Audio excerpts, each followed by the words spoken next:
School on Wheels presents Tips for Tutoring.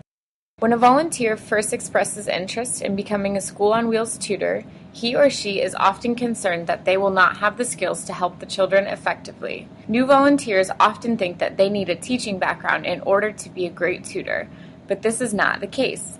Our volunteers come from all different backgrounds and each have skills that make them effective tutors.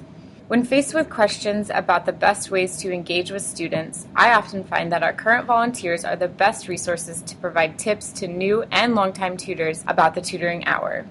Here are 4 of our current volunteers with recommendations on 3 of the most frequently asked questions from our new tutors. How do you keep students focused during the tutoring hour?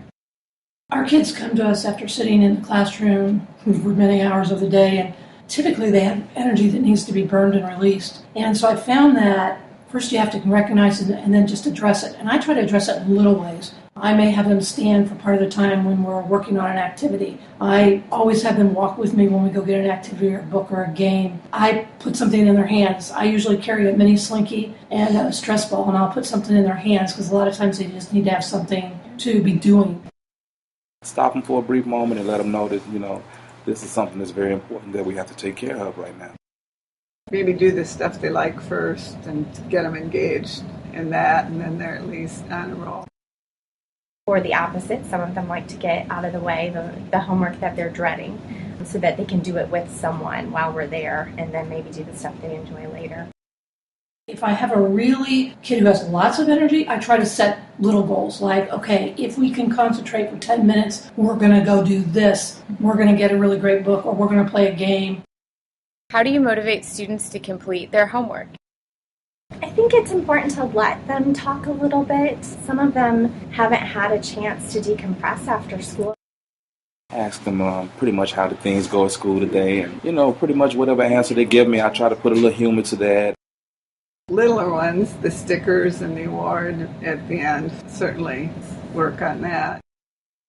I do a lot of praise and a lot of high fives just for every little thing. If I've watched kids and, they do 2 math problems and then you say, wow, those are perfect, or oh, you did a great job, they really kind of, latch on to that. How do you approach unfamiliar subject areas or homework? Normally I try to see what their book says, but the child did not have a book. So I Googled it and was amazed that there was an example right on I do it on my phone. I think they like to see that even adults may struggle through the work that they're given, that this isn't necessarily the easiest thing and you should just get it and move on. Focus, motivation, and difficult homework. These are all challenge areas that our volunteers may come across at some point during their tutoring experience.